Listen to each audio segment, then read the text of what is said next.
Maniac Magee by Jerry Spinelli. Chapter 18. Amanda tried to reason with him. You can't listen to that old coot. He's goofy.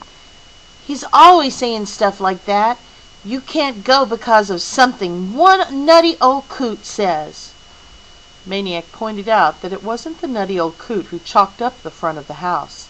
Amanda laughed. That's no big deal. It wasn't even paint.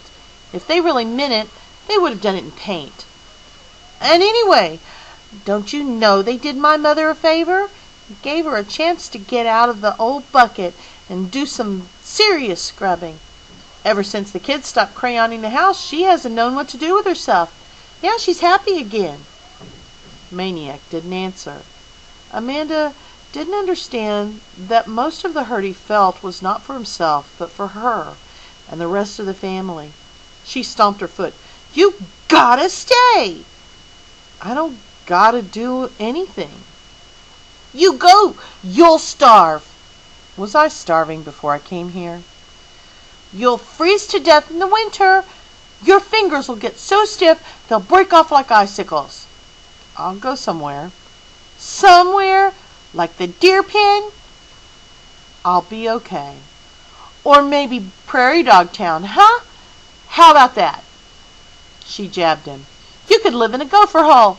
You'd be starving, so that would be perfect, because then you'd be so skinny you could fit right down there all snuggly in their little tunnels. He shrugged. Sounds cozy. This was driving Amanda bonkers. He was acting so different, all glum and wiseacre answers. As if he didn't care. Not about anything.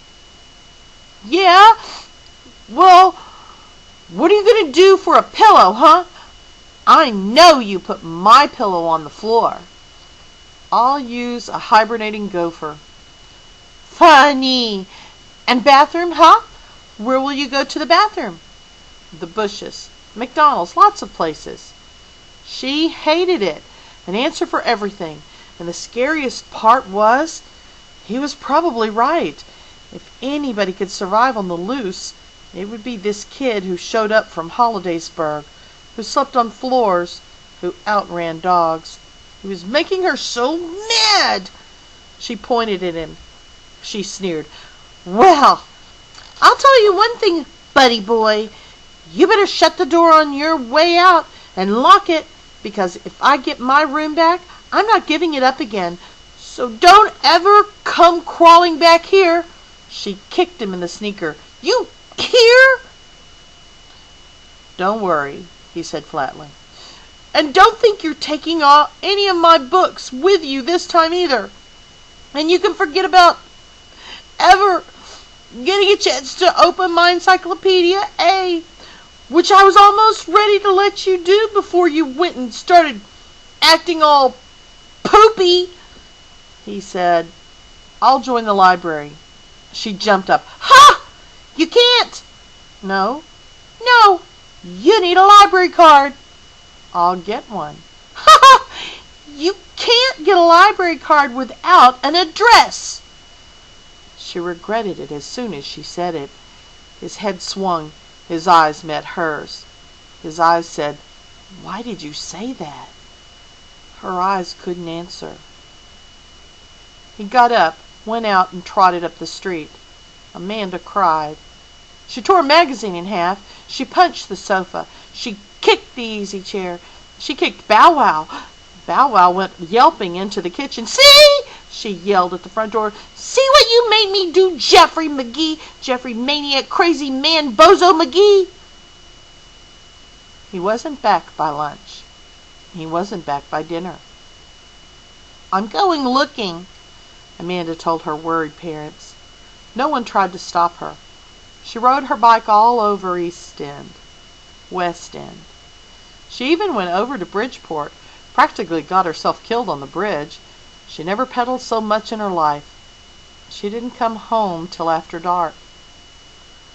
When her parents headed upstairs to bed, she asked if she could stay up to watch TV. They looked at each other and said, okay. She was nodding off in the middle of some late movie when the door opened and in he walked. "What are you doing up so late?" he said. "I'm incubating an egg," she snarled. He shrugged and went upstairs. She closed her eyes and smiled. Next morning a little kid from 3 blocks away came knocking at the front door. His yo-yo string had a knot fat as a mushroom. As Amanda watched Maniac tackle the knot, an idea slithered into her brain. When the little kid left with his string good as new, she said, "Jeffrey, if I knew some way that would make it okay for you to stay, would you?" "What do you mean, okay?" he said. "I mean that even if there's 1 or 2 people who aren't too wild about you now, and that's all there really are, that even they would like you, and everybody else who already likes you, they'll like you even more?" Purely out of curiosity, Maniac replied, "How's all that supposed to happen?" Amanda told him about Cobbler's knot.